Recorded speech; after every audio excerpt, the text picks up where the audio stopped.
So some of the big news right now is, the U.S. withdrawal from Afghanistan and that whole situation. And we're going to take some time to look back on the 20 years that they've been there, and whether there was a bunch of lies that were being told over the course of time, whether we even understand what the U.S.'s mission was.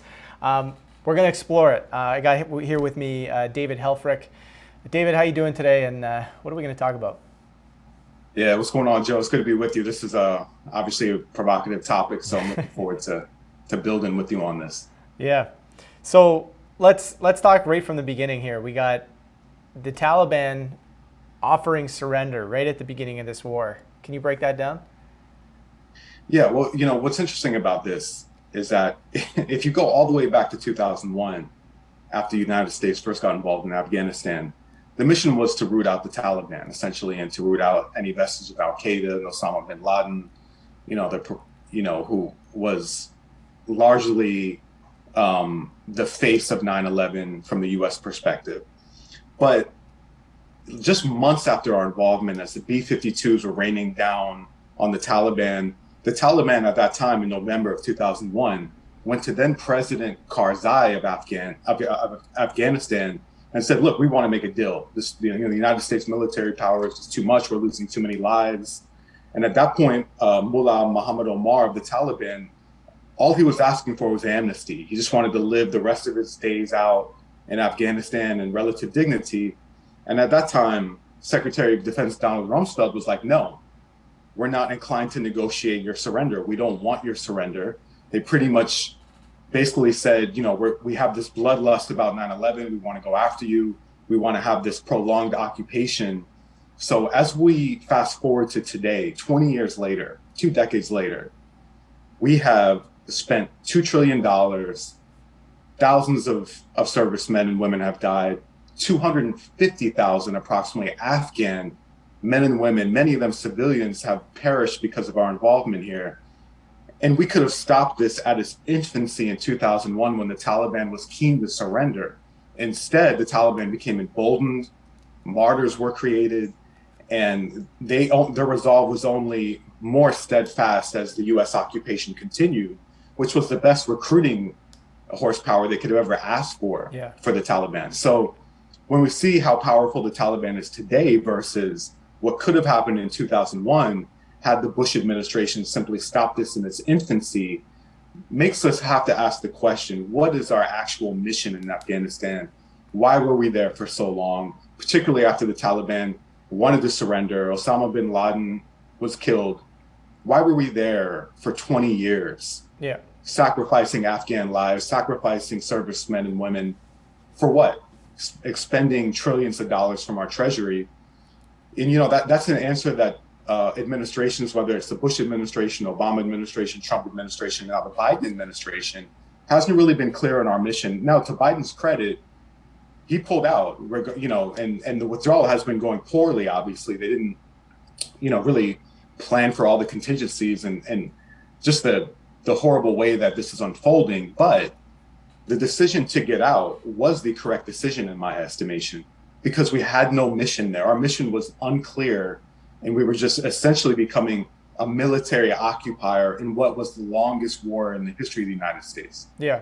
And what's interesting about that is, if the 9/11 narrative was in fact true, right, which there's a ton of questions on, you would think that, well, once you go and you beat up the bad guys, well, then, we're good. We can move on. But it was never about that. And I think that's part of the reason why the 9/11 narrative is so worthy of questioning, because what we're seeing here is most likely propaganda that's been given to the American people about a number of issues to convince them to stay in this war and to support this war.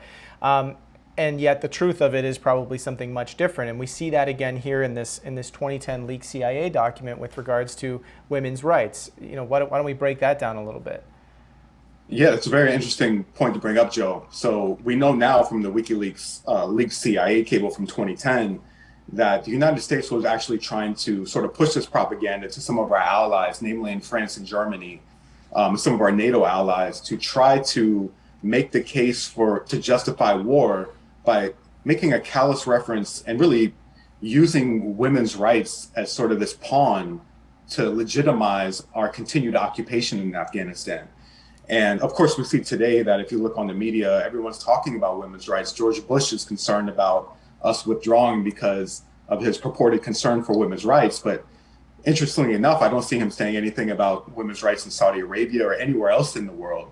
So the idea that we would sort of have this callous reference to women's rights without any real commitment to it and just use that as sort of a tool to keep us engaged and occupied in Afghanistan in perpetuity is really insane. And what that 2010 WikiLeaks cable shows is that there was this propaganda effort to maintain our presence there, even if it meant we were sort of making this disingenuous argument about preserving women's rights in Afghanistan. And of course, we have to ensure that women's rights are secured there and everywhere else in the world. But you don't do that solely through a military solution. Us having a military occupying presence in Afghanistan ultimately is not going to secure women's rights. Right. We need to exercise diplomacy and work with partners around the world to ensure that women's rights are respected and upheld there. So it was just really illuminating to see what arguments would be made to continue to justify U.S. presence there. Yeah. And of course, we know who benefited from this. The Pentagon's bloated defense budget, the stock prices of weapons manufacturers. I mean, if you invested $10,000 in Raytheon, for example, in 2001, that would be worth $100,000 today. Yeah. So clearly some people benefited, but I would argue that, the people of Afghanistan are likely in a worse place today because of our involvement, and the world and the region is in a worse place today because of our involvement there. Yeah. And what's interesting about this is, you have, the immense loss of life. You have the whole, weapons industry profiting, all this sort of stuff. And a lot of this stuff is pretty clear to people, right? Like it's not like there's only a tiny portion of people that recognize that, the government is misleading people about what's happening within these wars. I mean, you have major journalists who have huge audiences talking about this stuff and who've been reporting on this forever.